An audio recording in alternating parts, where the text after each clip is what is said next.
Hey, I'm Xiomaro. I'm a nationally exhibited artist, curator, published author, and teacher. I had to think for a second about some of the stuff I've done. But I'm here at Jockey Hollow on a nice sunshine, breezy day.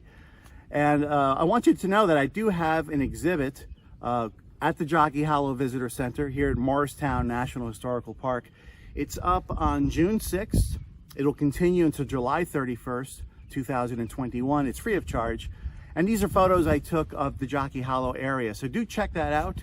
Also, I'll be presenting a video at some point that's going to cover kind of like an overview of the photography I've done for different national park sites around the country. And there will also be some other videos like this one you're watching now. You see, I'm Morristown's first virtual artist in residence. Virtual because a lot of these things I would do in a public setting, but because of the pandemic, we can't just do that right now. So rather than not have the programming at all, we thought we would present it via video. So I do a workshop that's designed to help folks take better photos. Most people nowadays are using their smartphones, their cell phones for photography, but there's some of you who might prefer a point and shoot camera or even a DSLR. So whatever camera you choose to use, I'm going to show you some very easy tips that will automatically improve your photography. I mean, these things are actually pretty obvious once I point it out to you, but it's something we often overlook because we're caught up in the moment and we're not really thinking about the process. But what's great about these easy tips is it doesn't cost you anything really. And once you do them, or it costs you very little in some cases, but once you do them, you'll realize that it's not about the camera. It's really all about seeing, it's about being prepared. It's about approaching photography in a way where you get results that are unique to you, that are artistic and creative and a little bit different from what everybody else is doing. So for today, there'll be a couple more videos, but for today, I'm going to cover 5 easy tips. And without further ado, let's get started. Tip number 1. It seems obvious, but clean your lens. Think about it. Think about how many times you touch your phone all day long and the places it ends up. It could be on top of a table at lunch.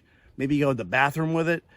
A lot of stuff ends up on the lenses more than you realize, much more than with a regular camera.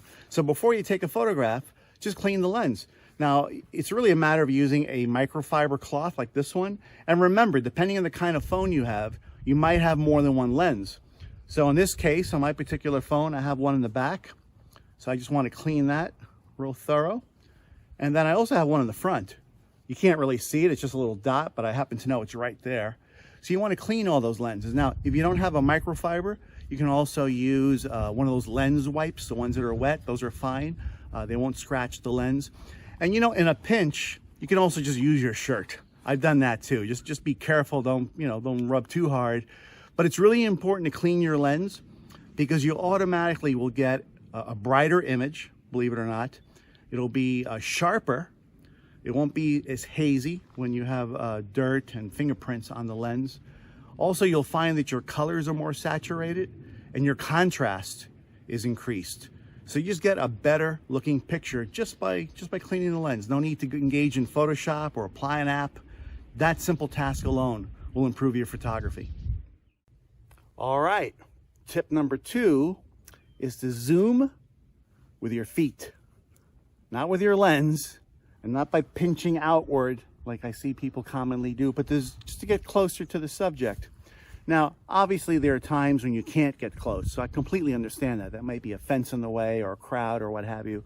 So you have to zoom in by pinching outward, right?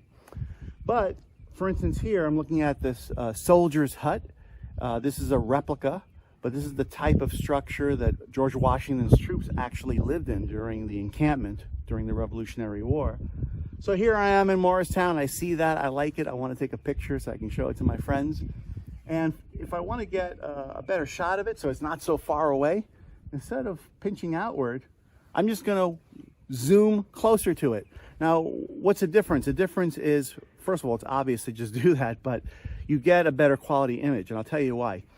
When you zoom outward, right, you're magnifying the image, but you're also magnifying whatever slight movement you make with your hands and your arms. And that's movement, because it's getting magnified, will introduce blur into the image. So especially if you're not using a tripod, if you're just hand holding it. So if you want to get a sharp image, zoom with your feet. So in case you don't really know what I'm talking about, I'm going to demonstrate zooming with my feet. I'm going to start zooming like that. Oh, that looks really good right there. See? I don't have to pinch outward. I just took the picture. So the next tip is to stabilize yourself. Now, I mentioned in the previous segment that to avoid pinching outward if you can, because by pinching outward you're magnifying the movement of your hands and your arm, and that can introduce blur. But if you don't stabilize yourself properly, that can also still introduce some blur, even though your camera does have autofocus. So the way to do it is, for starters, you want to separate your feet. So you want to do that. That stabilizes you more automatically. Next thing you want to do is you want to tuck your elbows into your sides, and you want to get a nice grip on your phone with two hands. That keeps it nice and steady. Basically, you're turning your body into a tripod. So when you do that, the thing to remember is that when you finally come time to press the shutter, be gentle. Don't press it too hard. Just press it very lightly, because even that contact with the screen of your phone can introduce enough shake or enough movement to introduce some blur. You may not see the blur immediately, but if you blow the picture up, or if you print a large size of it, then you might start seeing some blurring on the edges. So if you got a sharper picture, stabilize yourself, and it'll look much better. The next tip is to get a tripod and earbuds. I'll explain that in a moment. Tripod, you can certainly get a tall one, the one that goes down to the ground. You might need that if you're using a DSLR or a heavier camera. If you're using a light camera, like a point and shoot, and certainly a smartphone, you can just get a tripod like this. These are relatively inexpensive. Some of them, like this particular one, has flexible legs. So what's good about these is, in addition to, obviously placing it on a flat surface like a table or a tree trunk or a fence, you can actually wrap these legs around, say, a tree trunk or tree branches, and you can get some very interesting angles that you might not be able to get otherwise. But what's great about a tripod is that when you have your camera on it, you're not touching the camera anymore, so it's perfectly stable, aside from whatever, gentle wind might be coming by. But you could still introduce some blur when you tap the screen in order to take the picture. So what you can do instead is, and a lot of folks don't know this, your smartphone probably came with earbuds, as has this one. And if you plug that in, I find that in most, if not all phones, you can actually use this as a remote shutter by simply pressing the volume button. So what's great about that is there's absolutely no contact with your phone. Your phone is on the tripod, so it's just sitting there without you touching it. And then when you take the picture, you're doing it remotely with the wire. You just got to make sure you don't tug at it and move the phone that way.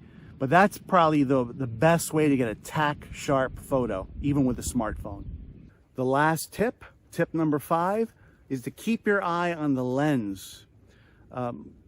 Despite all the photos that people take of the beauty of the landscape and the structures here at Morristown or in other places, the most popular picture out there, as you probably know, is the selfie. Everybody loves taking selfies.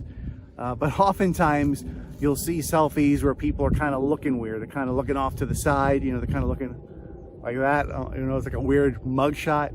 We don't want pictures like that. We want a picture where, unless you're wearing sunglasses like me, your eyes are with the viewer. So what you have to remember is that depending on your phone, there might be different lenses. In my case, I have one in the back, but I also have one in the front. And the one in the front is the selfie lens. So you want to identify on your phone which is the selfie lens. Now, my selfie lens is so small, I don't even see it. It's just part of the glass.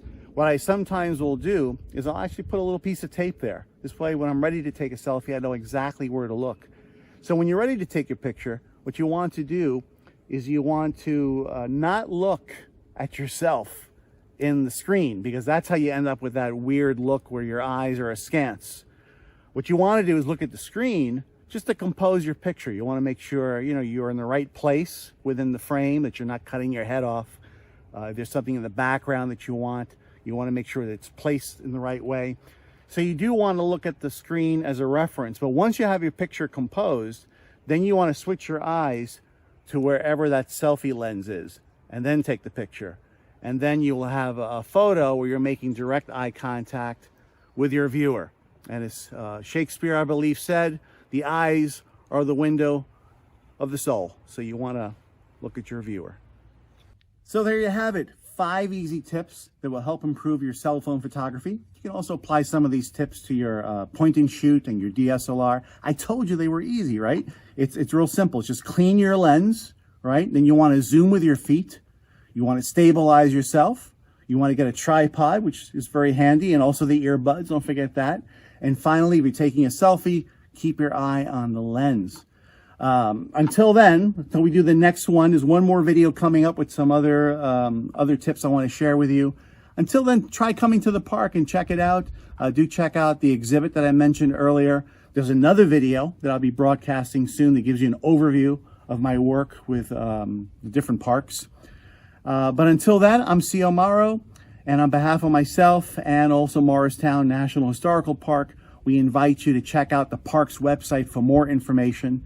And to get more information about me and my relationship with the other parks and my other work, just go to my website, which is www.xiomaro.com, and that's X, not an S, it's an Xiomaro.com.